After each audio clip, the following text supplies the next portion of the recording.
Muy bien, ¿qué tal Fabricio? ¿Cómo estás? Buenas tardes. Stephanie, ahí está, muy bien. Fabricio y Stephanie ahí están. Perfecto, chicos. Vamos a comenzar entonces la clase, ¿sí? Ahí está. A ver,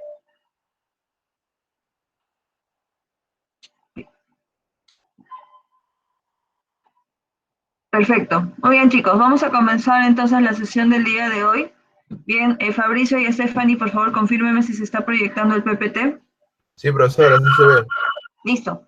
Bien, chicos, vamos a comenzar entonces el tema de hoy. Estamos ya en la semana número 5.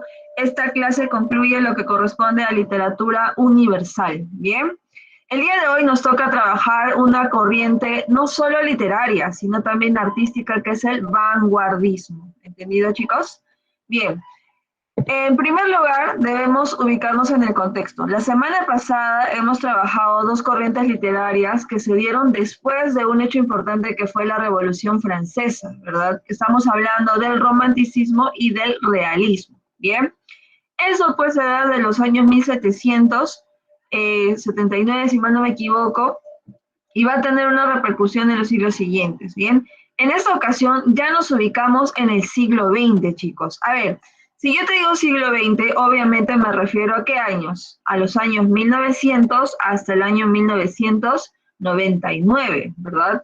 Y si nos ubicamos en contexto, es muy importante recordar qué hechos históricos se dieron en esos años, en el siglo XX. A ver, quiero escucharlos, quiero leerlos, por favor, indíquenme en este caso ¿qué hechos históricos tú recuerdas que se dieron durante el siglo XX?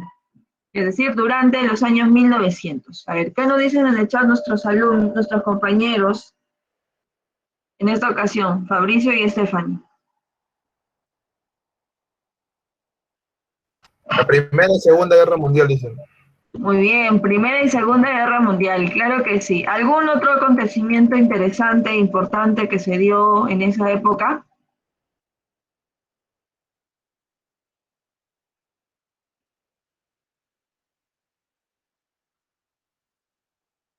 Guerra Fría, dice.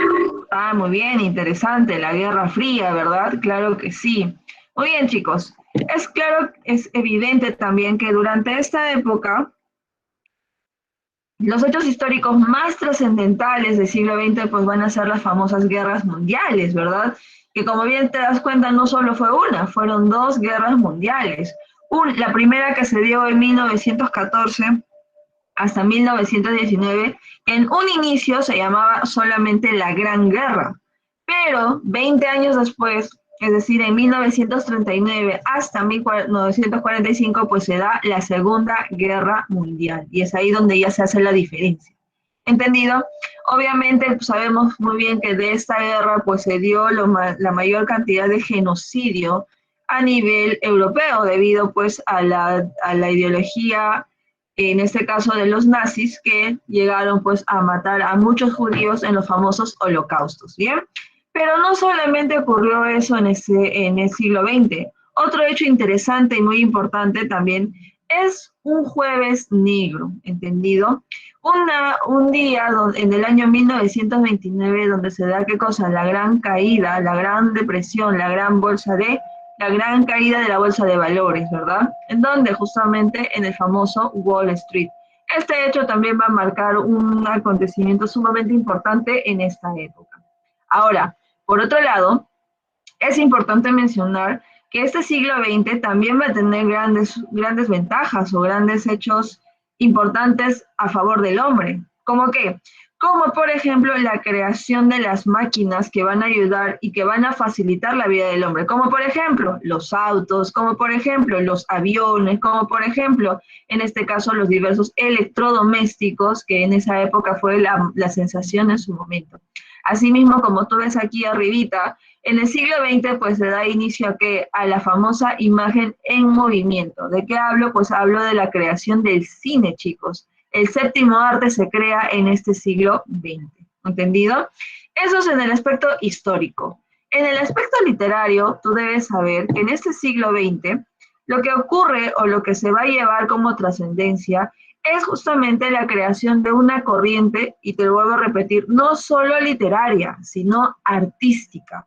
Estoy hablando nada más y nada menos que del vanguardismo, chicos. Bien, anota por favor. Palabra clave del vanguardismo. En este caso va a ser la experimentación. ¿Entendido? Repito, palabra clave del vanguardismo será la experimentación. Ahora, yo los quiero escuchar en esta ocasión. A ver, quiero que me digas tú, por favor, ¿qué entiendes por experimentación? ¿Cómo definirías tú la palabra experimentación? ¿Qué nos dicen en el chat Fabricio y Stephanie? ¿Qué nos dicen nuestros compañeros? ¿Qué entienden por experimentar? ¿Qué será experimentar? Todo ingeniero experimenta. ¿Qué nos dicen? Mencionan pruebas, probar, cosas así. Muy bien. Claro que sí, chicos. Estamos muy bien. Experimentar, más que nada, se basa en probar, ¿entendido? ¿Pero qué vas a probar? ¿Lo que ya conoces? ¿Lo que ya sabes? ¿Lo tradicional? ¿O vas a probar cosas nuevas? Vas a probar cosas nuevas. Y eso justamente hace el vanguardismo. El vanguardismo, chicos, rompe totalmente con lo tradicional, rompe totalmente con lo canónico y se centra en experimentar, se centra en probar cosas nuevas. Como por ejemplo tú ves aquí en este lado, en esta imagen, ¿no? Te comentaré que esto es un poema, ¿entendido? Este es un poema, pero si te das cuenta tiene una forma peculiar, una forma diferente, una forma experimental. ¿Alguien me puede decir, por favor, cómo se llama este tipo de poesía que vemos aquí en este cuadro?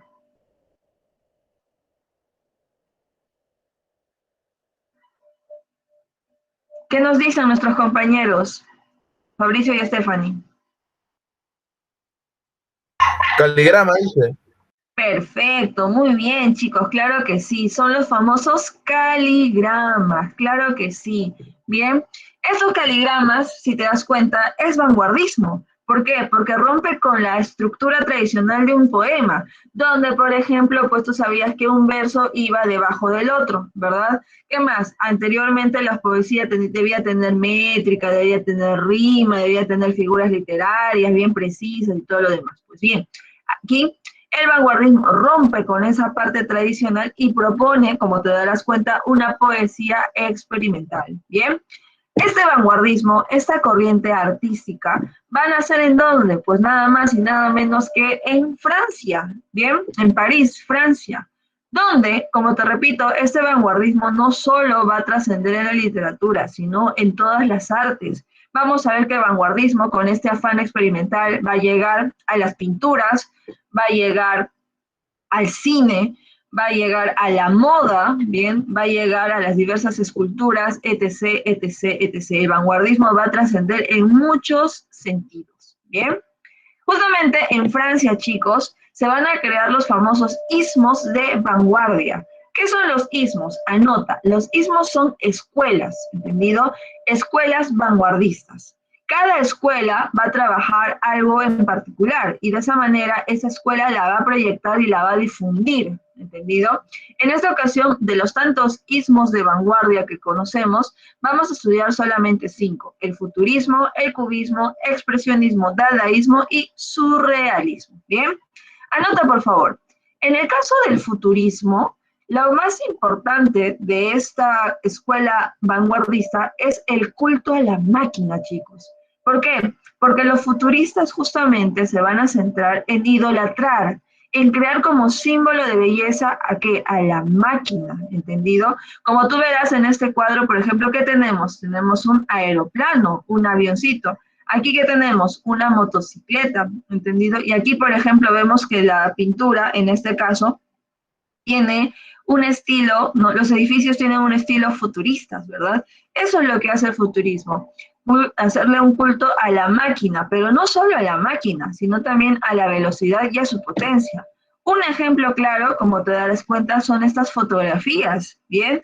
Donde, como te darás cuenta, lo que se trata de tomar o lo que se trata de, en este caso, captar en imagen justamente es el movimiento de las cosas. Como te das cuenta aquí, tenemos una mano que está escribiendo en la máquina de escribir, valga la redundancia, y estamos viendo que no solamente está la imagen, ¿cómo se puede? paralizada, sino que está en movimiento. Vemos como las manos, ahí hay varias siluetas, al igual que acá, ¿no? Que vemos que una persona se ha lanzado y se ha caído, ¿verdad? Es justamente lo que hace el futurismo, tratar de hacer este culto a la máquina, a su velocidad y a su potencia en todos los sentidos, ya que los futuristas pues dicen que gracias a las máquinas el hombre tiene muchas más facilidades. ¿Y es cierto o no es cierto? Claro que sí, porque recuerda que con el invento del avión, ¿qué logra el hombre? Volar. ¿Qué más? Con el invento de los carros, ¿qué logra? Pues transportarse. Y en el caso de las motocicletas, por ejemplo, en este caso, pues, logra transportarse, sí, pero de una manera mucho más rápida e individual. Hasta el día de hoy, chicos, vamos a ver que esta idea del culto a la máquina se mantiene, ¿sí o no? Por ejemplo, cuando tú tienes tu celular, no me negarás que lo cuidas como si fuera un ser humano más, ¿sí o no? Le pones su protector de pantalla, le pones su carcasa, evitas que se caiga, evitas los rayones, ¿sí o no? Eso es el futurismo, es hacerle un culto, una idolatría a la máquina, y sobre todo ahora los celulares que se han convertido ya en una necesidad básica, ¿verdad? Eso, chicos, es lo que hace el futurismo. Pasemos rápidamente a la siguiente escuela, que es el cubismo, chicos. El cubismo es una escuela vanguardista centrada más que nada en experimentar, ¿en dónde? En las pinturas. ¿Por qué? Porque el cubismo, perdón, se va a encargar de realizar juego. ¿De qué? De las formas. Y de esa manera ir en contra con las pinturas tradicionales, que dicho sea de paso, esas pinturas tradicionales pues retrataban, plasmaban objetos o personas o valles, en este caso, de manera realista, es decir, tal y como uno lo ve. En cambio, el cubismo pues rompe con esa parte tradicional. ¿Y qué proponen? Propone jugar con las formas de las pinturas. Como por ejemplo tú ves acá las famosas señoritas de Aviñón, ¿de quién? De Pablo Picasso. Si te das cuenta, sus cuerpos de las señoritas están pintadas y están dibujadas de manera geométrica. Y otra pintura obviamente importante del mismo autor, que es Picasso, pues la famosa Guernica, donde como te darás cuenta, aquí rompe totalmente los esquemas de las formas, ¿no? Mira, vemos animales, vemos personas, vemos cabezas, parte de los cuerpos y todo lo demás. Se dice que en este caso Pablo Picasso se inspiró en las consecuencias de las guerras mundiales para retratar este tipo de pintura, ¿bien? Y como te darás cuenta, rompe totalmente con las formas tradicionales y juega con eso, con las formas. Y en el caso de la literatura, chicos, pues aquí vamos a tener pues la creación de ¿qué? La creación de los famosos caligramas, ¿verdad? La poesía en formas, ¿entendido? Y por ejemplo acá tenemos en este caso el caligrama de Guillermo Apollinaire, que en este caso, si te das cuenta, tiene la forma de un caballito. Bien, entonces el cubismo es el juego de las formas. Luego tenemos el expresionismo, que como bien dice su nombre, ¿qué va a hacer? Va a expresar, ¿entendido? Va a buscar expresar. Y un ejemplo de cómo buscar expresar, obviamente, sentimientos sobre todo, es en esta famosa pintura, chicos. ¿Alguien me puede decir cómo se llama esta famosa pintura que vemos aquí en este ladito? Donde te darás cuenta que hay una persona que tiene sus dos manos en la cabeza, mira sus ojos, mira su boca. ¿Cómo se llama esta pintura tan famosa de este siglo XX? ¿Qué nos dicen en el chat, Fabricio y Stephanie? ¿Qué nos dicen nuestros compañeros? El grito, profesora. Muy bien, claro que sí. Es el famoso grito de Edvard Munch, ¿verdad? Ahora, mira, esta es una pintura que tú no me negarás que expresa algo, ¿verdad? Dime, ¿qué crees tú que está expresándose en esta pintura? A ver, ¿qué crees que esta pintura está logrando expresar? ¿Qué nos dicen en el chat Fabricio y Stephanie? ¿Qué expresa esta pintura? Angustia. Ya, muy bien, angustia. Horror, sorpresa. Ah, perfecto. Angustia, horror, sorpresa, ¿algo más? Miedo. No, miedo. Ok, muy bien. Interesantes respuestas, chicos, ¿no? Es lo que hace el expresionismo. Mediante pinturas o quizás mediante textos, lo que va a buscar es que la persona que lo vea o lo lea llegue a eso, a sentir esas expresiones de miedo, angustia, horror y todo lo demás. ¿Por qué? Porque el expresionismo, más que nada, tiene este privilegio a una visión subjetiva de la realidad. Y recuerda que cuando hablamos de subjetividad, estamos hablando de qué? Estamos hablando de sentimientos. Y ahí está, el horror, el miedo, la angustia, ¿qué cosas son? Son sentimientos. Y el expresionismo hace eso, hace una visión subjetiva de la realidad. ¿Bien? Otro dato muy importante, chicos, de este expresionismo es que va a hacer énfasis en lo fantástico, en lo absurdo y en lo irracional. A ver, dentro de estas definiciones me gustaría, y es muy importante saber ahora, ¿qué entiendes tú por absurdo, chicos?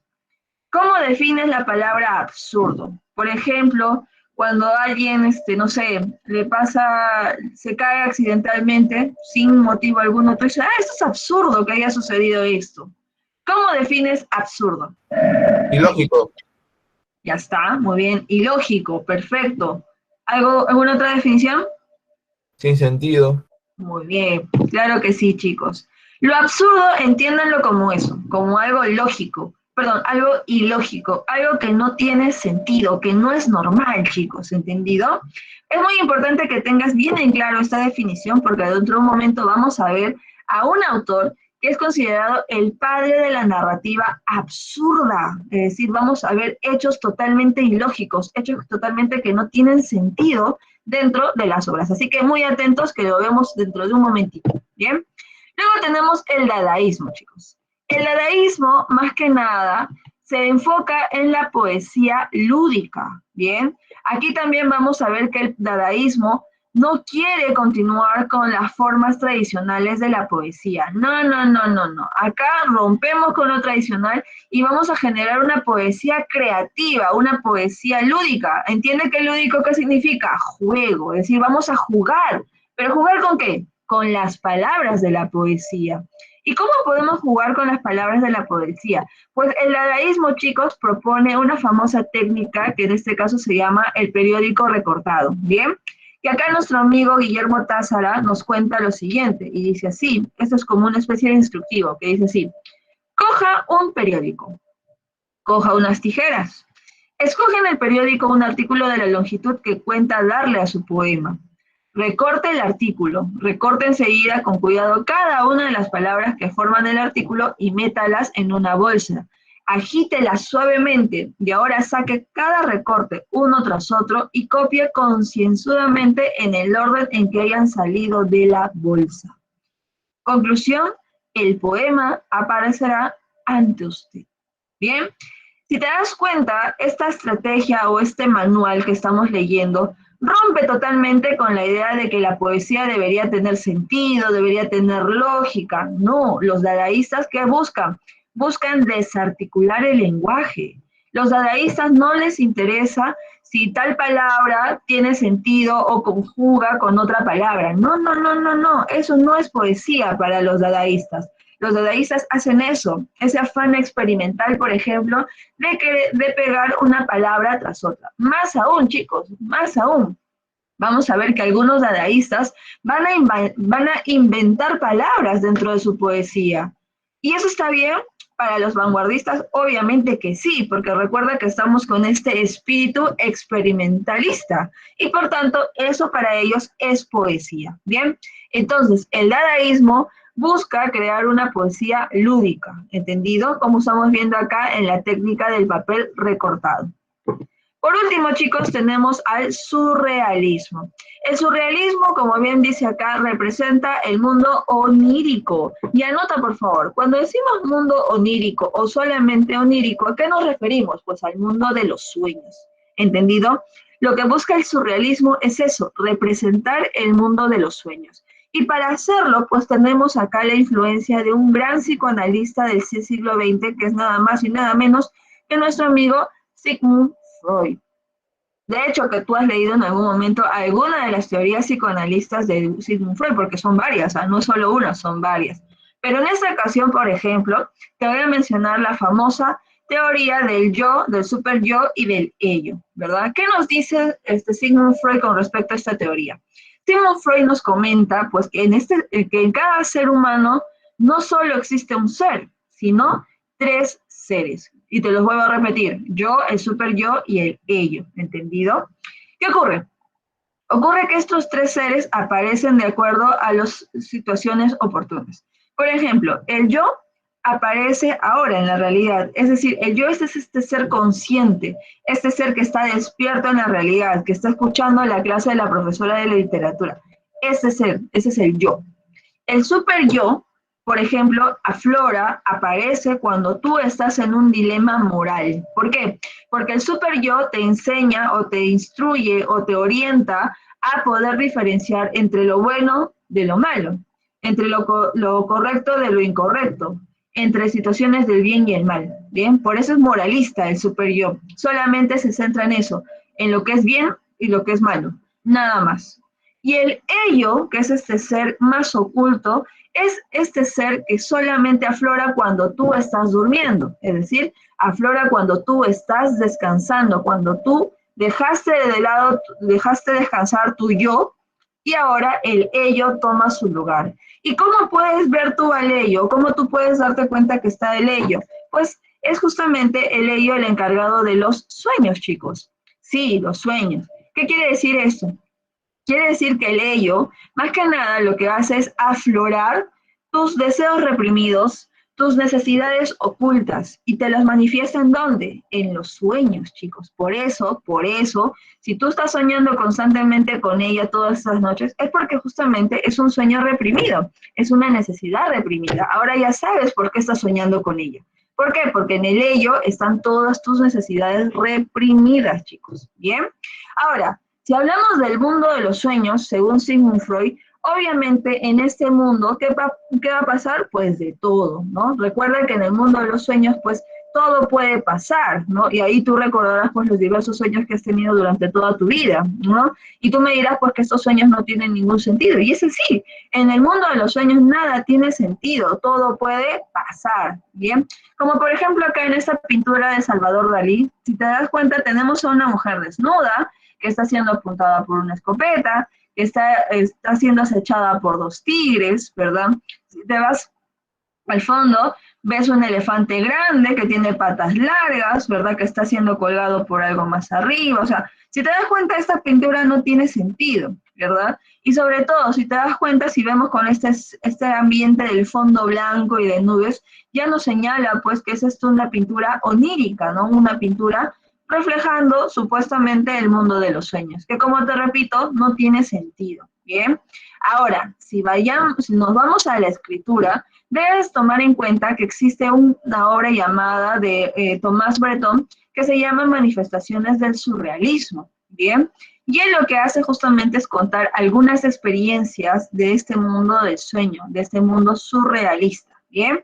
Y aquí, por ejemplo, se aplica la famosa técnica de la escritura automática. Es decir, acá, por ejemplo, Breton nos cuenta que, por ejemplo, se ha hecho una especie de experimentación donde mientras que la persona va durmiendo, obviamente su ser consciente está nulo. Por tanto, esta persona, pues, si le pidiéramos que escriba o lo que está soñando, pues sería una escritura automática, una escritura que solamente señala, describe el sueño, pero que no tiene ningún sentido, que no tiene ninguna lógica. Eso es lo que nos manifiesta, por ejemplo, Tomás Breton. ¿Bien? Entonces, chicos, estas 5 escuelas vanguardistas, como te repito, van a trascender mucho en las diversas artes que tiene, en este caso, esta época, ¿bien? Y en la literatura, sobre todo, pues, va a trascender más que nada en lo que se conoce como la narrativa contemporánea. A ver, chicos, a ver, lógica, por favor. Si yo te digo narrativa contemporánea, dime, ¿a qué género literario está yendo específicamente?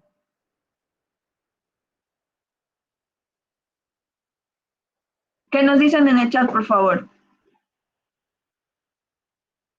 Si yo te digo narrativa contemporánea, ¿a qué género literario está enfocado? Épico, lírico, dramático, expositivo. ¿Qué género? ¿Qué nos dicen en el chat Fabricio y Stephanie? Narrativa. Obviamente que sí, ¿verdad? Obviamente que sí. ¿Qué quiero decir con esto? Quiero decir que, por ejemplo, en el género narrativo, vamos a tener a un grupo de escritores, en específico novelistas, que se van a encargar de influenciar las escuelas vanguardistas dentro de estas obras literarias. ¿Bien? Por favor, anota. La palabra clave para esta narrativa contemporánea van a ser las innovaciones técnicas, chicos. ¿Bien? ¿Qué entendemos por innovar? Innovar, más que nada, significa mejorar, cambiar, ¿no? Dar un nuevo estilo. Y eso es justamente lo que van a hacer los que conforman esta narrativa contemporánea, chicos. Estos escritores están cansados de contar una historia de manera tradicional. ¿Cómo es de una manera tradicional? Que tenga inicio, nudo y desenlace. Eso es lo tradicional. Ahora los escritores de esta narrativa contemporánea no quieren contar las historias de manera tradicional, quieren cambiar. Y es por eso que para cambiar, ¿qué van a utilizar? Nuevas formas de contar una historia, nuevos estilos de narrar una historia. Y esos nuevos estilos se van a llamar innovaciones técnicas. ¿Bien? ¿Qué innovaciones técnicas, por ejemplo, propuso la narrativa contemporánea? Son 5 en particular. Tenemos en primera, por ejemplo, la ruptura cronológica, que como bien dice su nombre, rompe el tiempo cronológico establecido, que era inicio, nudo y desenlace. Y como tú ves aquí en imágenes, ¿qué propone la ruptura cronológica? Pues romper ese estilo y generar otro tipo de línea narrativa. Como por ejemplo, del inicio nos podemos ir a un antecedente y luego llegar al nudo y del nudo, por ejemplo, crear una pequeña historia tangente y luego llegar al desenlace y luego crear un segundo libro con la segunda parte, por ejemplo. Entonces, esto, chicos, como tú ves acá, es un ejemplo de ruptura cronológica. Se rompe la línea temporal al narrar una historia. Otra innovación técnica, por ejemplo, es el famoso monólogo interior, chicos, que como bien dice su nombre, monólogo, es decir, vamos a ver que ahora la persona, en este caso el personaje, habla por sí solo. ¿Pero desde dónde? Desde su interior, desde su cabecita. ¿Cómo así? Te pongo un ejemplo claro y tú me dirás la verdad. Bien, ahorita tú estás concentrado o concentrada en la clase de literatura, ¿verdad? Estás concentrado, sí. Pero tú no me negarás que en tu cabecita están corriendo varias ideas, como por ejemplo, ¿a qué hora acaba la clase? Como por ejemplo, ¿qué estará cocinando mi mamá? Como por ejemplo, en la tarde, ¿qué tengo que hacer? ¿Qué tengo que estudiar? O sea, tú, a pesar de que estás siendo consciente y atento aquí en la clase, tu cabecita, tu interior, está ¿qué cosa? Están maquinándose varias ideas. Eso es lo que nos dice el monólogo interior. Ahora, si todas estas ideas las lleváramos a la escritura, las juntáramos y lo lleváramos a un escrito, ¿esas ideas tendrían sentido? No, ¿verdad? No tendrían sentido. Por eso, chicos, es que el monólogo interior es complejo, ¿entendido? Y sobre todo es caótico. No tienen sentido una idea con otra. ¿Por qué? Porque así es la mente. La mente es compleja, es caótica, ¿entendido? Eso es el monólogo interior.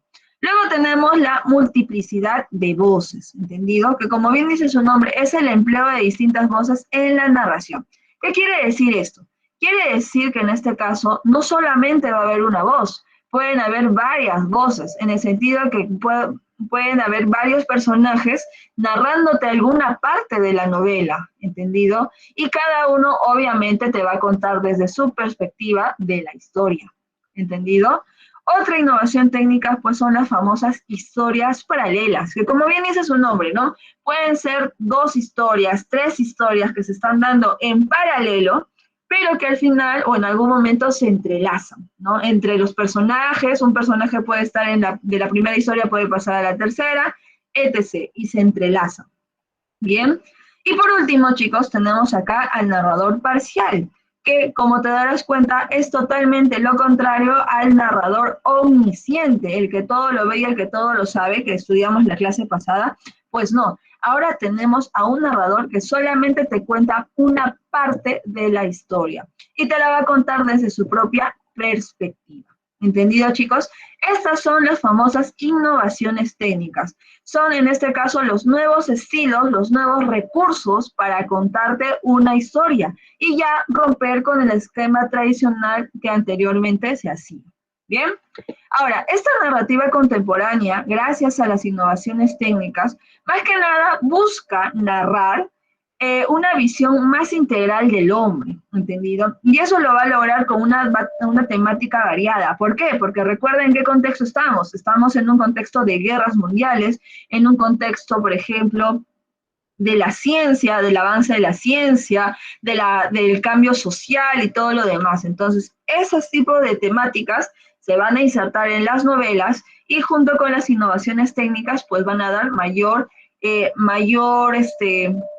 realce cada una de las novelas, ¿entendido? Y también la experimentación lingüística, en el sentido de que, por ejemplo, algún escritor va a crear palabras nuevas que quizás no tengan definición exacta, u otros autores, por ejemplo, van a insertar vocablos de otras culturas más antiguas, más profundas, etc. ¿Bien? ¿Quiénes son estos autores? Pues ahora sí te los presento como deben ser. Tenemos en este caso a autores de diversos países, de Alemania, de Francia y de Irlanda. Bien, por cuestiones de tiempo, chicos, yo los voy a presentar para poder llegar a terminar la clase en el tiempo preciso. Bien, por ejemplo, tenemos en este caso a Hernán Hesse, a Thomas Mann y a Franz Kafka representando a Alemania. Luego tenemos a Albert Camus, a Albert Proust y a Jean-Paul Sartre representando a Francia, y a James Joyce representando a Irlanda. Por ejemplo, aquí en estas obras tenemos esta que se llama La muerte en Venecia, que es nada más y nada menos que de Thomas Mann. Luego, la famosa obra, que es El lobo estepario, es de nuestro amigo Hernán Hesse. Asimismo, chicos, El extranjero, el famoso extranjero, es de nada más y nada menos que el francés Albert Camus. Luego tenemos la obra En busca del tiempo perdido, que es de nuestro amigo Albert Proust. Luego tenemos la famosa obra La náusea, chicos. Esta que tú obviamente debes saber que es de nuestro amigo Jean-Paul Sartre. El famoso Ulises, donde, por ejemplo, sabemos que se narra un monólogo interior que es de nuestro amigo James Joyce, el irlandés. Y por último, La metamorfosis de nada más y nada menos de Franz Kafka. ¿Entendido?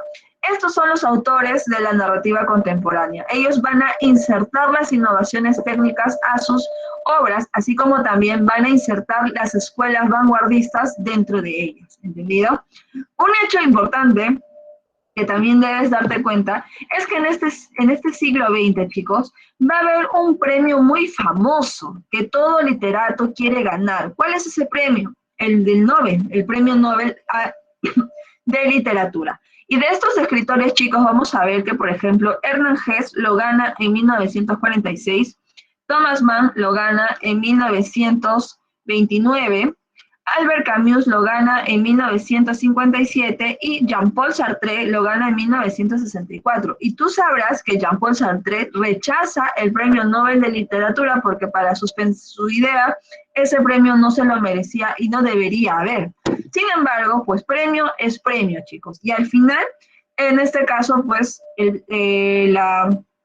la empresa, o en este caso el premio Nobel, pues no rechazó ni negó la consideración que tuvo con Jean-Paul Sartre. Bien, otro que debería haber ganado un premio Nobel, pero que lamentablemente no fue así, fue nada más y nada menos que Franz Kafka, nuestro amigo, autor de La metamorfosis. Bien, biográficamente hablando, chicos, Franz Kafka, pues sabemos muy bien que ha sido un hombre muy triste en su vida, debido a que lamentablemente las decisiones más importantes de su vida no fueron tomadas por él, sino por ¿quién? Por su padre, Hernán Kafka.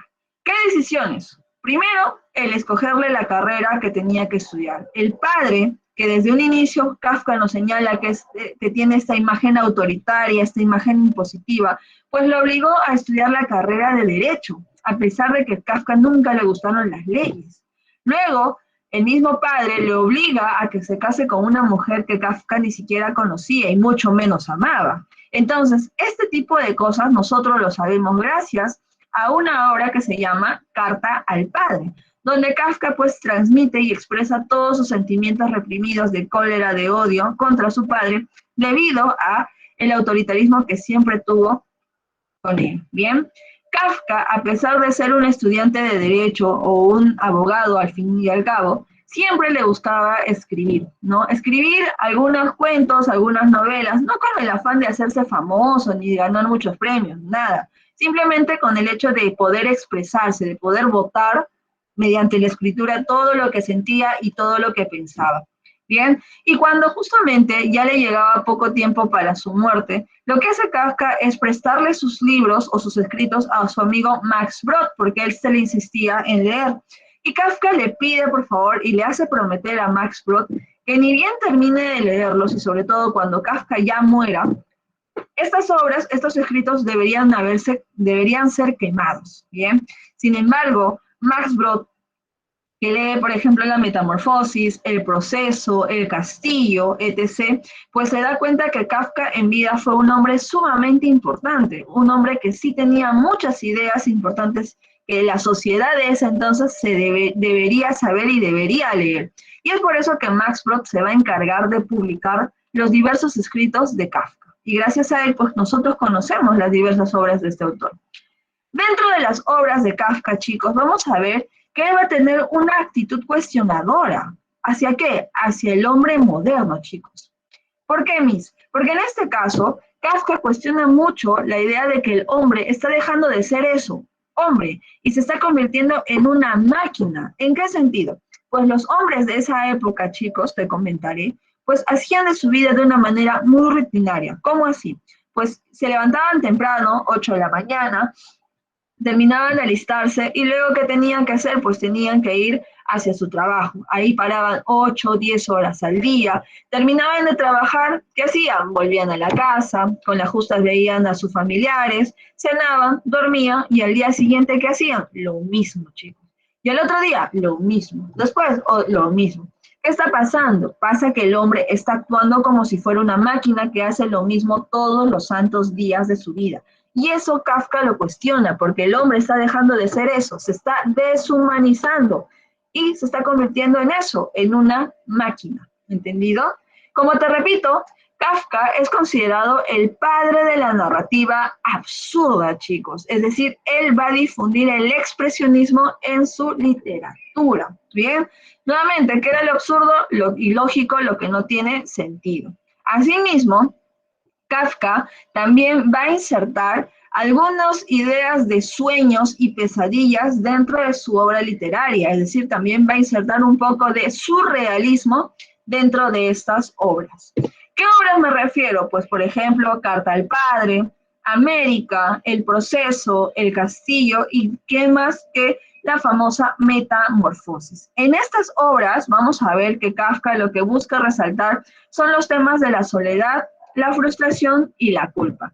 Y un ejemplo claro de trabajar la soledad, frustración y culpa es nada más y nada menos que en esta obra que nos toca analizar, que es la Metamorfosis, chicos. ¿Bien? Muy bien. Vamos entonces con el argumento de la Metamorfosis.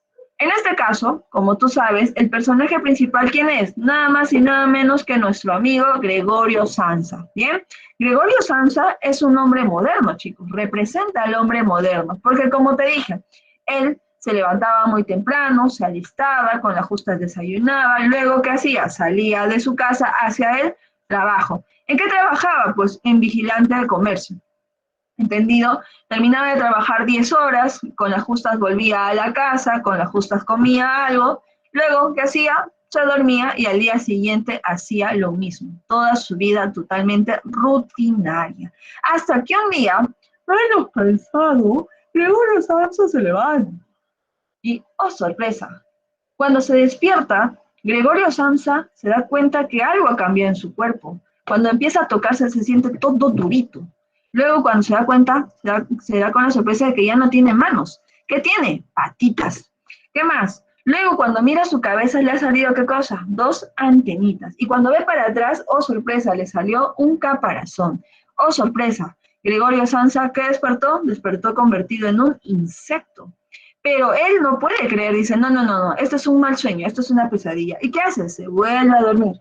Pero cuando despierta, se da cuenta que ya no es un sueño, que es real, que ahora está convertido en un insecto, chicos. Ahora, aquí yo te lanzo la pregunta de oro.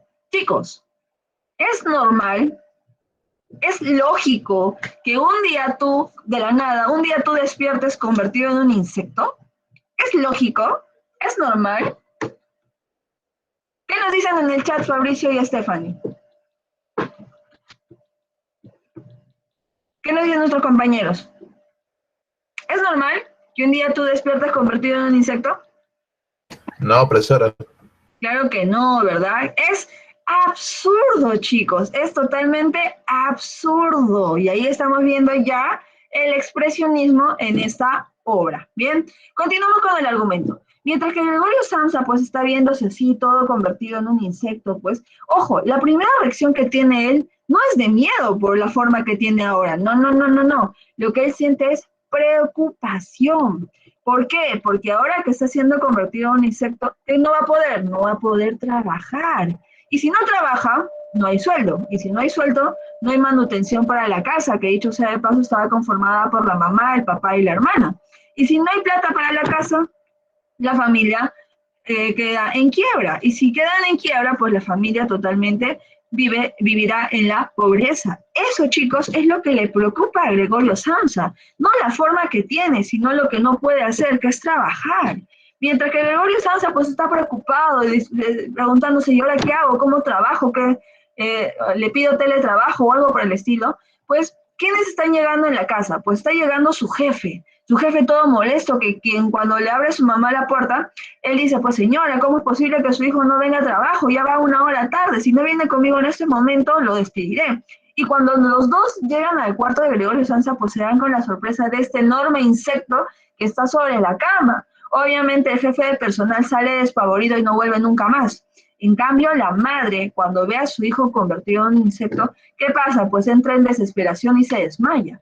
Luego viene su hermana, Gret, que cuando ve a su hermano convertido en un insecto, siente compasión por él, siente mucha pena por lo que le está sucediendo a su hermano. Y más aún, Gret va a ser la única que le va a llevar la comida a, a Gregorio en los días siguientes. Una reacción totalmente diferente a la madre y a la hermana, ¿de quién va a ser? Pues del padre. ¿Por qué? Porque el padre cuando ve a su hijo convertido en un insecto, ¿qué siente? Desprecio. ¿Y qué va a hacer? Lo va a tratar tal y como es ahora, como un insecto inservible, que no tiene, en este caso, que tiene que quedarse en el cuarto absolutamente y no salir nunca más. Así es de autoritario el padre de Gregorio Samsa. ¿Bien? ¿Qué ocurre? Pasan los días, Gregorio Samsa sigue siendo un insecto, la familia obviamente no tiene la plata, ya no hay quien produzca laboralmente para la casa. ¿Y qué hace la familia? Pues empiezan a vender cosas, empiezan a vender muebles, cuadros, pinturas y todo lo demás para poder tener algo de ingreso. Pero ni aun vendiendo hasta los últimos calzones de la mamá pueden tener tanta plata. Y es por eso que, en este caso, la familia decide alquilar cuarto y de esa manera llegan 3 huéspedes a la casa de Gregorio Samsa. Un día, Gret, que le gustaba tocar mucho violín, pues está tocando en la sala para el deleite de los inquilinos. Y Gregorio, que siempre le gustaba escuchar la música que hacía su hermana, pues poco a poco sale de su cuarto y va hacia dónde? Va hacia la sala. Y cuando uno de los inquilinos ve al gran insecto, pues ese le avisa a sus otros 2 inquilinos y los 3 salen totalmente despavoridos de la casa. El padre de Gregorio, cuando se entera que los inquilinos se fueron y que obviamente no van a volver, ¿qué hace? Pues con ese sentimiento de desprecio y ahora cólera por el insecto, empieza a lanzarle ¿qué? Empieza a lanzarle manzanas hacia su hijo. Y una de esas manzanas, ¿dónde cae? Pues cae en su caparazón, generándole una gran herida. Pero esa herida, chicos, no se compara a la herida que siente Gregorio Samsa en su interior. Gregorio Samsa se queda mucho más tiempo en su cuarto y está deseando la muerte. Él ya quiere morir. ¿Por qué? Porque se siente totalmente inútil, totalmente inservible, porque ya no produce, ya no trabaja. Y es por eso que en poco tiempo después se cumple lo que él tanto anhela, muere, ¿entendido? ¿Y quién descubre el cuerpo del insecto muerto? Pues una empleada que iba justamente a hacer la limpieza de ese cuarto. Cuando la empleada pues limpia el cuarto y ve un insecto patas arriba, pues en este caso solamente corrobora si está vivo o está muerto. Y ella pues le informa a la familia que sabe muy bien quién es ese insecto. ¿Y qué hace la familia? La familia, cuando se entera de la muerte del insecto de Gregorio Samsa, pues la familia decide irse de viaje, chicos. ¿Bien? ¿Para qué? Para olvidar la mala experiencia. Pregunta del millón. Es normal, es lógico que los parientes de un familiar fallecido se vayan de viaje. Es lógico, es normal. ¿Qué nos dicen en el chat Fabricio y Stephanie? ¿Es normal? ¿Es lógico? No. Claro que no. Es absurdo, chicos. Es absurdo. Bien, entonces como te darás cuenta, la metamorfosis es justamente una obra expresionista. ¿Por qué? Porque trabaja mucho la temática del absurdo. El tema fundamental de la metamorfosis es la alienación. Y tú debes saber que la alienación, ¿qué significa? El cambio de personalidad, ¿entendido? Otro tema muy importante de la metamorfosis, pues es la deshumanización del hombre moderno. Como te acabo de explicar, es esta situación donde el hombre está dejando de lado su ser humano y se está convirtiendo en una máquina que hace lo mismo todos los santos días. Eso me suena a rutina que hacemos hasta el día de hoy. Conclusión, ¿qué está pasando? Nosotros seguimos siendo hombres modernos que nos estamos deshumanizando, chicos. ¿Entendido? Muy bien. Ahora, Kafka y los otros representantes que acabamos de mencionar de la narrativa contemporánea, pues ¿dónde están? En Europa, ¿bien? Pero ¿qué está pasando, por ejemplo, en Estados Unidos? Te cuento. En Estados Unidos se está dando un grupo llamado Generación Perdida, ¿qué? Primero te contextualizo. En primer lugar, recuerda que en el año 1919 se acaba la Primera Guerra Mundial, ¿entendido? Alemania pierde y como ves aquí en imágenes, Alemania es dividida en 4 partes. ¿Y quién saca ventaja de esta derrota de Alemania? Aunque tú no lo creas, gana Estados Unidos, chicos. ¿Por qué? Porque recuerda que Estados Unidos no entra en la Primera Guerra Mundial, pero sí apoya, sí influye en este caso. Bien, y esto genera pues que Estados Unidos suba en economía, a tal punto que todos los estadounidenses ganan plata como cancha, chicos. Todos los estadounidenses tienen plata por montón. Y obviamente al tener plata, ¿qué va a pasar? La juerga, las fiestas, ¿bien?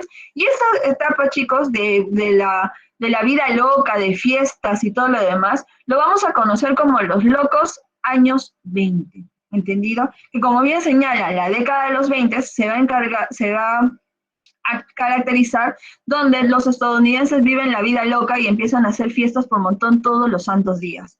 ¿Tú has visto la película El Gran Gatsby? Bueno, si no la has visto, te la recomiendo, ¿bien? Ahí, por ejemplo, se retrata claramente cómo se viven los locos años 20. Como te repito, esta época o esta década, pues los hombres millonarios se vuelven mucho más millonarios, ¿no? Y derrochan la plata por montón. ¿Hasta qué año, chicos? Hasta el año 1929. ¿Qué ocurre en este año? Pues se da el famoso crack, la Gran Depresión, la caída de ¿qué? La caída de la bolsa de valores. Y con esta caída de bolsa de valores, ¿qué va a pasar? Pues en cuestión de minutos, todos los multimillonarios ahora se vuelven absolutamente pobres. Y una consecuencia de la Gran Depresión, ¿cuál es? Pues la gran cantidad de suicidios, chicos. Muchos banqueros, muchos millonarios deciden suicidarse porque no quieren vivir en esta sociedad que ahora es pobre. Es pobre, chicos, es naca. Y es por eso que deciden lanzarse pues de los grandes rascacielos. ¿Y eso qué demuestra? Pues demuestra la crisis social que está viviendo Estados Unidos. La mayoría de personas está viviendo en una depresión, en una crisis emocional porque ahora son pobres.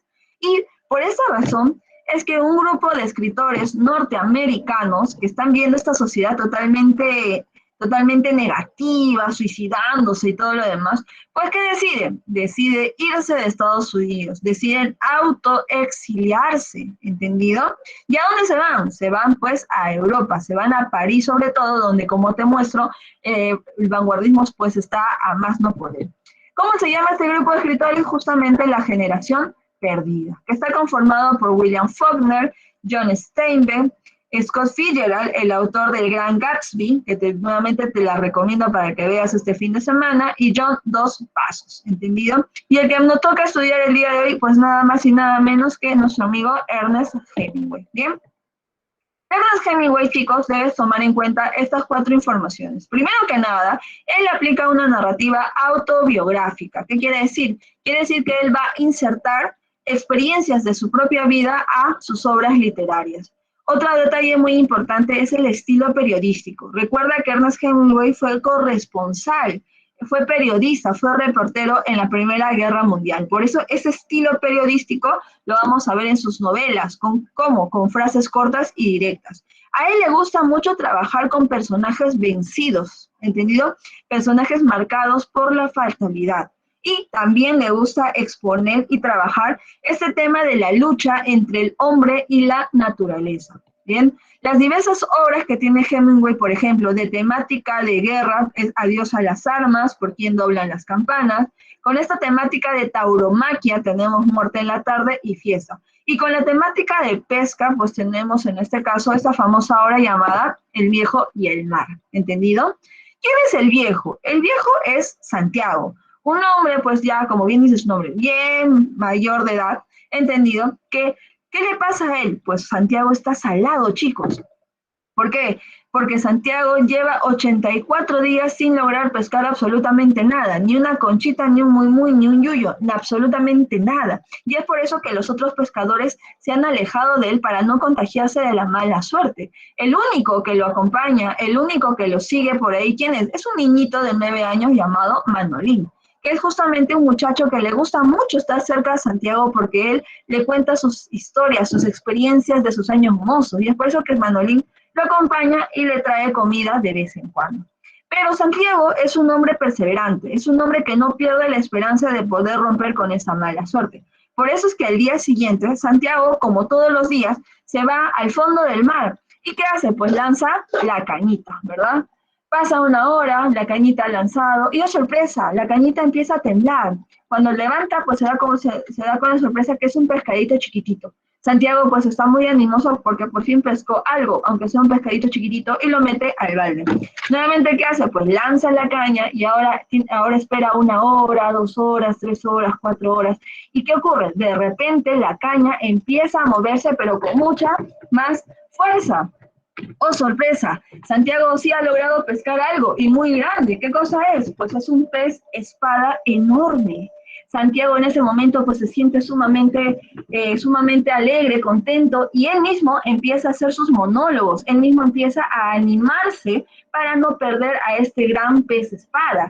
¿Qué se dice? Vamos, Santiago, tú puedes, vamos, Santiago, tú vas a ganar como le ganaste al negro.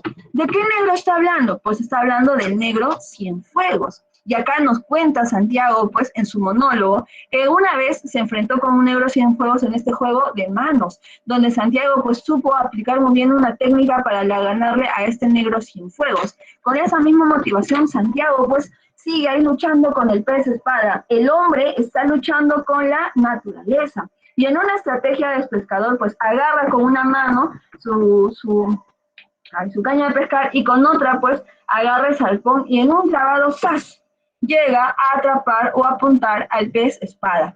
Santiago está contento, está feliz porque finalmente logró matar al pez. Y cuando estaba subiendo el pescado enorme a su bote, el pescado es que está botando sangre, chicos. Y obviamente, ¿quién huele la sangre? Pues los tiburones. En un momento, pues, Santiago ahora está rodeado de varios tiburones. Y Santiago, pues, que quiere ganar el pez espada, pues trata de pelear con los tiburones. Nuevamente Santiago, el hombre, se está enfrentando con la naturaleza, ¿bien? Obviamente los tiburones, que son más grandes y más fuertes, pues se van a llevar grandes pedazos del pez espada, y Santiago retorna a la orilla con el espinazo del pez espada enorme. Los pescadores se dan cuenta pues que Santiago rompió con la mala suerte. Ahora sí Santiago ha logrado pescar absolutamente algo, y Manolín pues está feliz y contento. Bien, como te das cuenta, en la obra El viejo y el mar, lo que se trabaja como tema central es la perseverancia. Lucha y ganarás. En tu caso, querido amigo, ¿cuál es? Estudia e ingresarás. ¿Bien? Muy bien. Bien, chicos, quedamos aquí entonces. Ya les di las claves de la semana 4, ya les pasé el link de las 10 preguntas de la semana 5. Por favor, entren, practiquen, y de esa manera nos vemos la próxima clase. ¿Entendido?